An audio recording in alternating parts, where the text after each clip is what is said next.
मुंबईसह कोकण विदर्भामधल्या काही जिल्ह्यांमध्ये अतिमुसळधार पावसाचा अंदाज, नागरिकांना सतर्क राहण्याच्या सूचना। पावसामुळे आतापर्यंत 6 जणांचा बळी।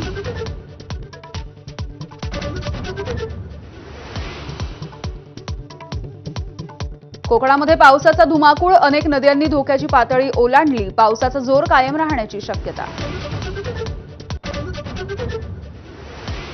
मराठवाड्यामध्ये सुद्धा सलग 2 दिवस पावसाचं थैमान। नांदेडमधल्या पैनगंगा नदीवरच्या सहस्त्रकुंड धबधब्याला रौद्र रूप, तर लातूरमध्ये मध्यम आणि लघु प्रकल्पांच्या जलसाठ्यात वाढ।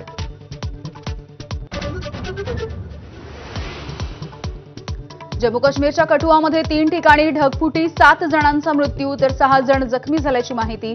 किश्तवाडच्या 14 ऑगस्टच्या ढगफुटीमध्ये 65 लोकांचा मृत्यू।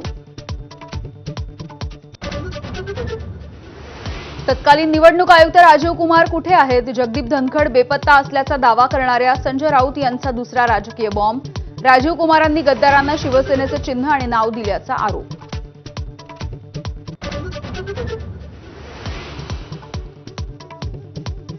कृषी मंत्री दत्तात्रय भरणे यांना खात्याचा भार सोसवेना, क्रीडा खात्याच बरं असल्याचं वक्तव्य। वादाच्या शक्यतेनं भरणेंकडून तात्काळ सारवासारव। स्थानिक स्वराज्य संस्थांच्या निवडणुकीमध्ये युती डोक्यातून काढून टाका, भंडाऱ्यामध्ये प्रफुल्ल पटेल यांच्या कार्यकर्त्यांना सूचना। राष्ट्रवादीकडून स्वबळावरती लढण्याची चाचपणी सुरू असल्याच्या चर्चांना जोर। सोलापुरात आयटी पार्क उभारण्याची मुख्यमंत्र्यांची घोषणा, अधिकाऱ्यांना जागा शोधण्याची देवेंद्र फडणवीसांची सूचना।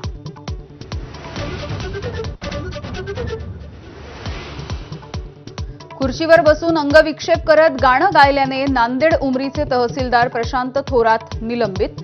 व्हिडिओ सोशल मीडियावरती व्हायरल झाल्यानंतर महसूल मंत्री बावनकुळेंची कारवाई।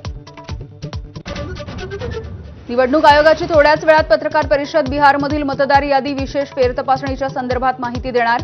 राहुल गांधींच्या आरोपांना उत्तर देणार का, याकडे लक्ष।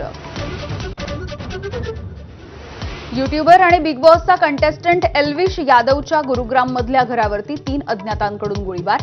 पहाटे 5 वाजता 12 वेळा गोळीबार। हल्ल्याच्या वेळेला एल्विश यादव घरी नव्हता, सीसीटीव्ही फुटेज समोर।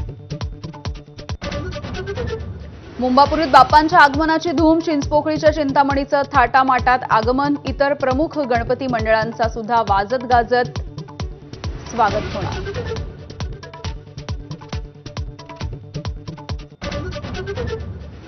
अवकाशात भारताचा झेंडा फडकवणारे भारतीय अंतराळवीर शुभांशु शुक्ला दिल्लीमध्ये दाखल।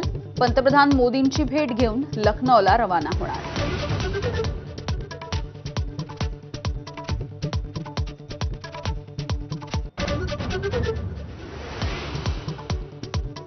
नमस्कार, मी यामिनी दळवी। बुलेटिनमध्ये तुम्हा सगळ्यांचं स्वागत। बुलेटिनच्या सुरुवातीला एक मोठी बातमी, कारण कोल्हापूरमध्ये अगदी थोड्याच वेळात मुंबई उच्च न्यायालयाच्या सर्किट बेंचचं उद्घाटन केलं जाणार आहे।